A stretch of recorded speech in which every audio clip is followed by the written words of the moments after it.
Ce qui différencie le cinéma et la télévision, raconte Jean-Luc Godard, c'est que pour l'un, il faut lever les yeux et pour l'autre, les baisser.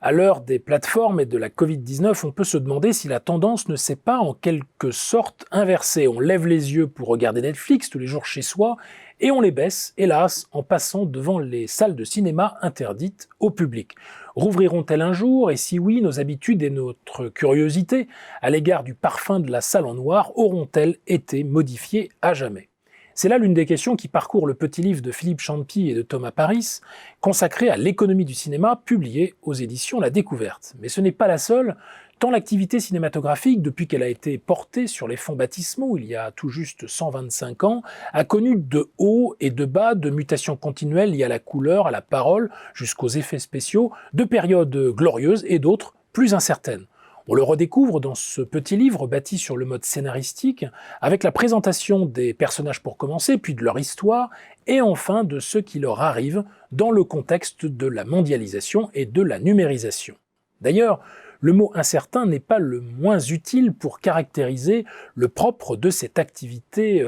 culturelle. Un film, indiquent les deux auteurs, est un bien d'expérience, autrement dit, le consommateur n'en connaît la valeur qu'après l'avoir consommé, de même que le producteur n'en connaît la valeur qu'après l'avoir mis sur le marché. Dans cette économie de casino, en effet, il faut pouvoir produire une dizaine de films pour avoir une chance d'en faire un qui trouvera son public et atteindra le succès qui permettra en retour de financer tous les autres. À ce sujet, on pourrait dire que si les acteurs paraissent trop chers, notamment ceux qui figurent dans la A-list, constituée de talents qualifiés de non substituables, prenons Joaquin Phoenix et Meryl Streep par exemple, eh bien c'est précisément par aversion pour le risque induit par l'activité elle-même.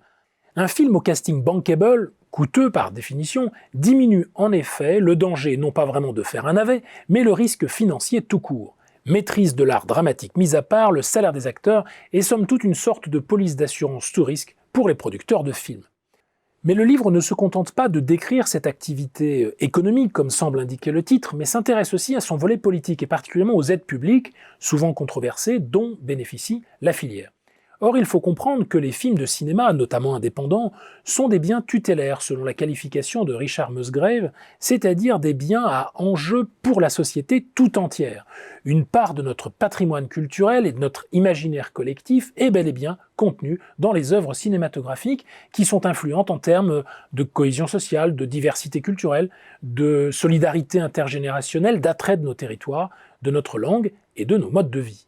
Ces externalités positives, nul autre que les Américains, dès les années 20, en ont pris utilement conscience afin d'asseoir leur domination culturelle et donc économique. Les Américains qui, avec leur modèle audiovisuel uniquement accessible par Internet, sans intermédiaire, over the top pour utiliser le terme usuel, sont moins exposés à la débâcle que les acteurs européens qui, eux, font face, pour l'heure, à l'annulation des festivals et au goulot d'étranglement constitué des films qui devaient être distribués en salle l'an passé et qui ne le seront peut-être jamais. Notons toutefois avec les auteurs que la fin de ce film n'est pas connue à l'avance, même si on voit bien à quel point les acteurs historiques européens sont sous pression pour repenser toute la chaîne de valeur, la fameuse chronologie des médias, qui octroie un monopole provisoire à la salle pour tenter de la préserver face à la VOD et la SVOD. Ces acteurs qui furent un temps ceux qui donnèrent le la des genres artistiques du 7e art, le néo-réalisme italien, l'expressionnisme allemand, la nouvelle vague en France ou le film social britannique, mais qui ressemblent de plus en plus, face à la puissance des plateformes californiennes, selon l'expression du philosophe allemand Peter Sloterdijk, à un club d'empires humiliés.